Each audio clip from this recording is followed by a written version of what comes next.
Rosalinda, ay amor. Amor se tiene una razón para amar intensamente. Se descubre de repente que por ti late más fuerte el corazón. Ay, cuando nos llama la pasión, nos hallamos frente a frente para amarnos locamente y entregarnos sin reservas al amor. Ay, amor, quédate muy dentro. Aquí está tu Rosalinda para vivir en tus sueños. Ay, amor, que me estoy muriendo. Es esta tu Rosalinda que solo quiere tus besos. Ay, amor, aquí está tu Rosalinda para vivir en tus sueños. Toma mi alma, bebe mi cuerpo, que por tus besos me estoy muriendo. Ay, amor, es esta tu Rosalinda que solo quiere tus besos. Rosalinda, Rosalinda.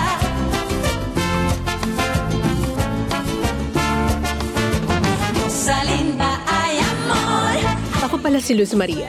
Fernando Jose. Wow, ayos yan. Napakaganda naman niya. Napakaganda niya, pero walang buhay. Hindi ako nagpapanggap at wala akong gusto sa kanya. Pakiusap, wag mo hayaang maloko kang muli. Ang lalaking yun, si Agustin, gusto niya lang magpabango at magpalakas sa'yo. Kailangan kong labanan si Fernando Jose para makuha ko sa kanyang anak kong si Erica. Kaya kailangan ko ng yaman at kapangyarihan ni Agustin para mabawi ko siya.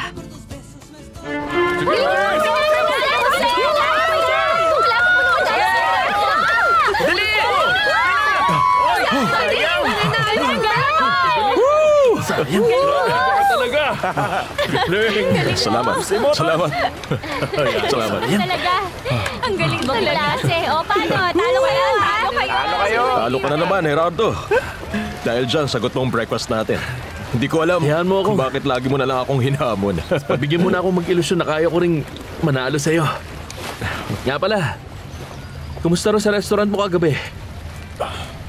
Okay na sana, kaso dumating si Rosalinda. Nag-usap na naman kayo, ha? Hindi, wala akong oras.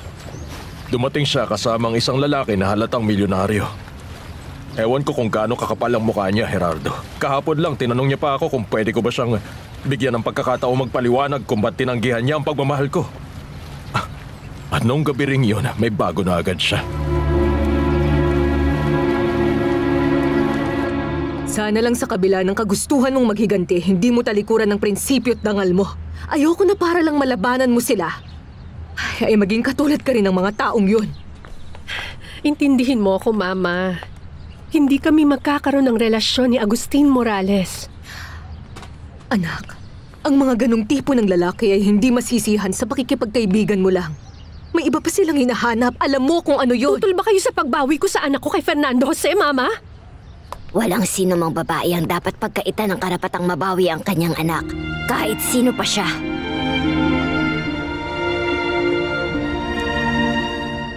Senyora, masaya akong makita kayo.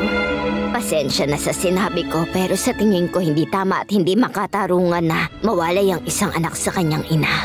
Sang-ayon ho ako sa lahat ng sinabi niyo. Mama, siya ang naikwento ko sa inyo nung nakaraan. Tandaan niyo pa? Ako nga pala si Veronica. Kumusta ho kayo? Ako naman si Soledad, ang mama ni Rosalinda. Napakaganda ng iyong anak, Soledad. At napakabait din. Masaya akong nakadalaw kayo rito.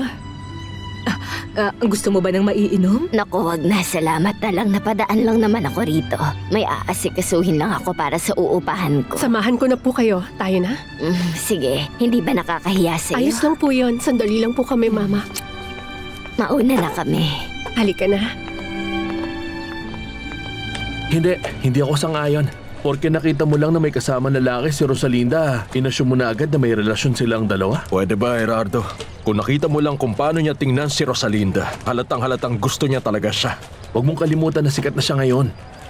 Marami siyang manliligaw. Ganun nga.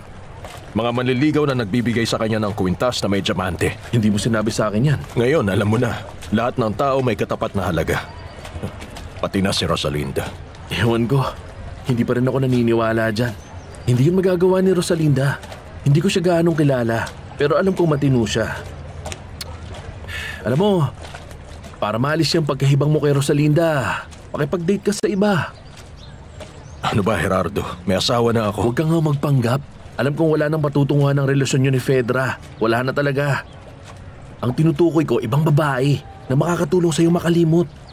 Mukhang mahirap yan, Gerardo. Pero kagabi may nakilala akong magandang babae sa resto, si Luz Maria. Luz Maria? Oo. May hinihintay siyang kaibigan kaya nakapagkwentuhan kami. Nakita kami ni Rosalinda pagpasok niya. At anong reaksyon niya? Halatang hindi niya nagustuhan yon. Pero alam mo, sinabi niya sa akin kagabi na babalik daw siya, baka sa susunod. Subukan mo makipag-date sa kanya. Babae lang din ang sagot niyan para makalimot ka. O hindi lang basta babae. Pero siya, nakuha niya ang atensyon ko. Ewan ko pero napabilib ako ni Luz Maria. Matalino siyang babae at elegante. Interesado ako sa kanya. Ibig sabihin, sinadya mo kung hindi siputin kagabi? Oo, ganun nga. Pinlano ko na yon. Alam kong gentleman sa Fernando Jose at hindi ka niya hayaang mag-isa. Alam mo ba, ang totoo niyan, komportable ang pakiramdam ko sa kanya kagabi. Mabait siyang lalaki. Pero sa ngayon kasi, sawing-sawi siya sa pag-ibig. Naghiwalay sila ng girlfriend niya? Di lang ganon, mas komplikado pa ron.